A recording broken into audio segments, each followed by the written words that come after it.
पेड़ पौधे, पशु या फिर हम इंसान, सभी को जरूरत होती है बेहतर पोषण की, और ये पोषण हम कई रूप में ग्रहण करते रहते हैं। आज के अपने इस भाग में हम आपको जानकारी देंगे एक ऐसे जलीय फर्न की जो कि पोषक तत्वों से परिपूर्ण है। जी हाँ, तभी तो उसे गुणों की खान कहा जाता है। तो सबसे पहले मैं आपको उसका नाम बता दूं, उसका नाम है अजोला। क्या है ये अजोला? चलिए करीब से जान लेते हैं।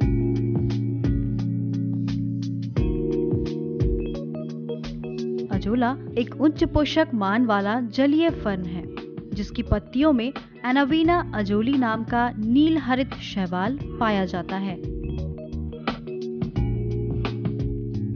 अपने पोषक गुणों के कारण अजोला पशुओं के चारे का एक उत्तम विकल्प माना जाता है। कम लागत में बेहतर परिणाम देने वाला ये अजोला बहुत ही कम समय में तैयार होने वाला हरा चारा है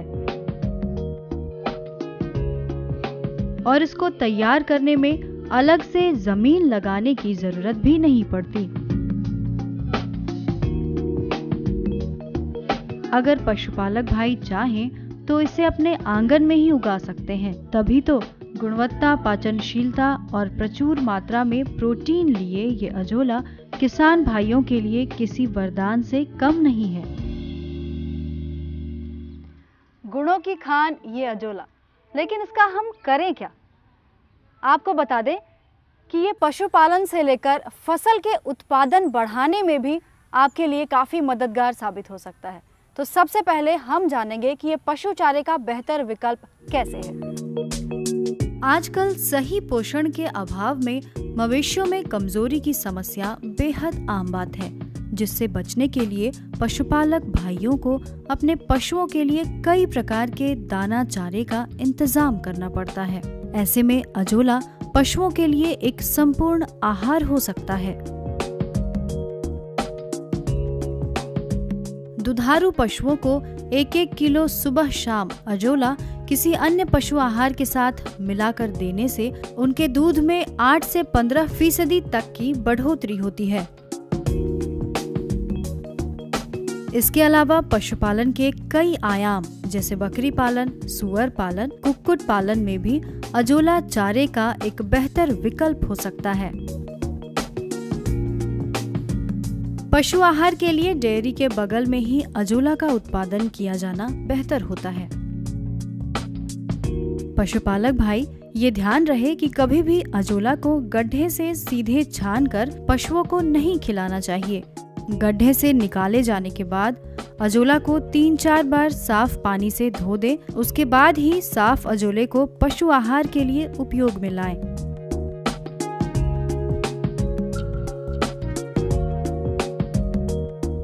पशु चारे के लिए अजोला उत्पादन करना हो तो गड्ढे की बजाय ईंट की क्यारी या हौद बनाना बेहतर होता है। यूं तो ये फर्न नम जमीन पर भी जिंदा रहता है, लेकिन सही वृद्धि दर के लिए जमीन की सतह पर 5 से 10 सेंटीमीटर ऊंचे जल स्तर की आवश्यकता होती है। साथ ही 25 डिग्री से 30 डिग्री सेल्सियस तापमान अजोला के उत्पादन के लिए सटीक माना जाता है।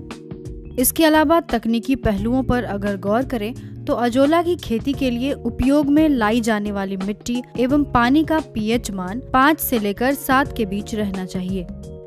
अजोला उत्पादन के लिए सबसे पहले 10 इंच ऊंचा, 2.5 मीटर लंबा और 1.5 मीटर की चौड़ाई वाली ईंट की क्यारी बना लें। उसमें सामान्य काली पन्नी बिछा दें, लेकिन ये ध्यान रहे कि प्लास्टिक की चादर यानी पन्नी सही तरीके से ईंट से दबी होनी चाहिए ताकि उसमें सिलवटें ना पड़ी रह जाएं। अब प्लास्टिक के ऊपर उपजाऊ मिट्टी की 3 इंच मोटी परत बिछा दें। मिट्टी में से कंकड़ पत्थरों को चुनकर हटा देना चाहिए। अब इसमें 5 से 10 सेंटीमीटर की ऊंचाई तक पानी डालें। यहाँ आप देखेंगे कि पानी की सतह पर झाग जमा हो रहा है, तो अब चलनी की मदद से झाग को निकाल दें।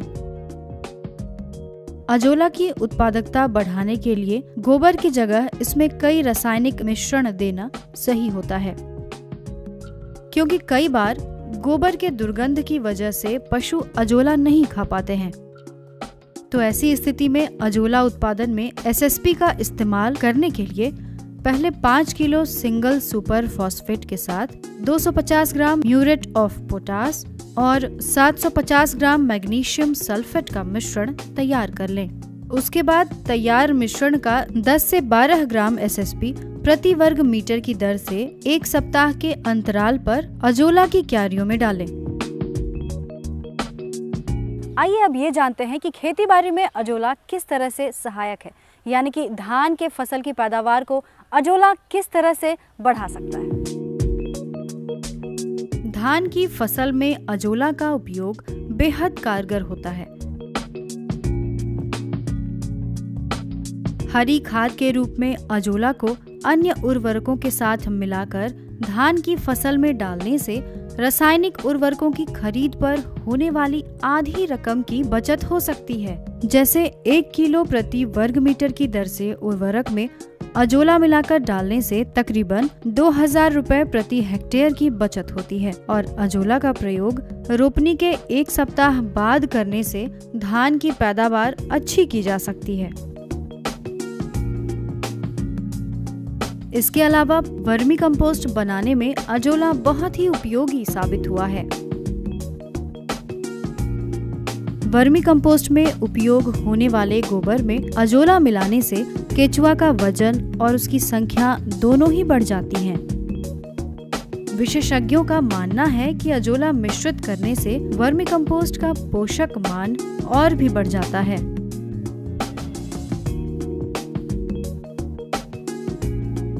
खाद के रूप में अजोला उत्पादन करने के लिए 8 गुणा 5 फीट का गड्ढा बना लें। गड्ढे में प्लास्टिक बिछा दें। उसके बाद प्लास्टिक के ऊपर मिट्टी की एक सतह बनाएं। अब 4 से 5 किलो गोबर को 20 से 25 लीटर पानी में मिलाने के बाद इस घोल को बालू चालने वाली चलनी से छानकर गड्ढे में डाल दें। किसान भाइयों, साथ ही आप ये भी जान लें कि गड्ढे में गोबर का प्रयोग करने से अजोला में कीड़े लगने की समस्या हो सकती है। ऐसी स्थिति में आप कार्बाफ्यूरॉन 3G नामक दवा 2 से 2.5 किलो प्रति हेक्टेयर की दर से प्रयोग करें। गोबर का घोल डालने के बाद गड्ढे में 10 सेंटीमीटर ऊंचाई तक पानी की परत बना दें। अब ये गड्ढा अजोला उत्पादन के लिए पूरी तरह से तैयार हो गया है। अब आप इस गड्ढे में अजोला डाल सकते हैं। अब आपको पानी के ऊपर अजोला की जो हल्की परत तैरती नजर आ रही है, उसके ऊपर पानी का छिड़काव करें ताकि अजोला की जड़ें पूरी तरह व्यवस्थित हो जाएं। 21 दिनों में ही आपकी क्यारी में अजोला की हरी हरी परत तैयार हो जाती है और 1 वर्ग फीट में लगभग 200 से 250 ग्राम अजोला प्राप्त किया जा सकता है। किसान भाइयों, अजोला उत्पादन आप गड्ढे की बजाय सीमेंट की क्यारियां बनाकर भी कर सकते हैं।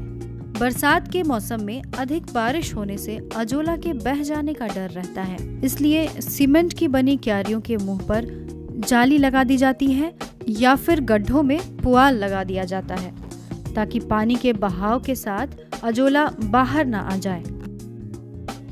प्रकृति का अनुपम उपहार ये अजोला आपके लिए क्यों उपयोगी है, ये तो आपने जान लिया।